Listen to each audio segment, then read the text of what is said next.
айтайындар, сізде мемлекеттік тіл жоқ, я, Байхановтың мекемесінде? Бар. А сіз неге маған автоматтық түрде Ресей Федерациясының тілінде бердіңіз? Мінекей мынау Байхановтың несі, әкімшілігі, қалалық әкімшілік.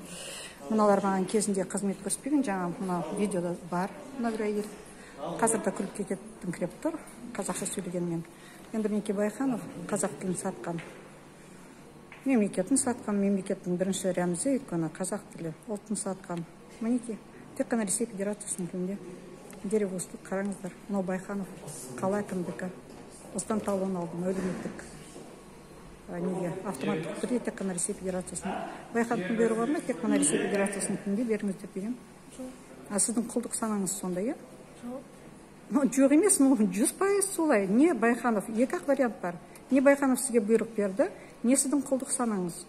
Өйткені мен сізден адам дұрыс тілде сұрап тұрмын, дұрыс па? А сіз маған көрші мемлекеттің, агрессор елдің тілінде талон беріп тұрсыз. Қай вариант?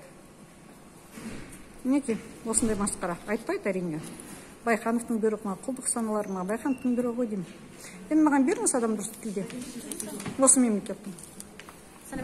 Сәлеметсің. Осындай масқара. Байханов кетсін, Байханов орында отырмасын. Мемлекеттік тілдің сатқыны. Ылғи сатқындарды жинап алған, мемлекеттік тілдің сатқындарын жинап алған. Мен басқаша айта алмаймын. 100 жыл қаншама ол қалада істеді, екінші орындарда. А неге дерево услуг? Но неге дерево услуг? Оны білмеймін оны. А мынаны кім жауап береді? Бәрі де дерево услуг, неге қараңыздар. Қазақ тілін енді жасап қойған түрі. Дерево услуг. Мүгедектерді бір ғана не? Сосын күтіңіз, шақыру несін, время. Орыс тілінде, тек қана орыс тілінде. Неге? Мемлекеттік тілді сатқыны Байханов орнынан кетсін.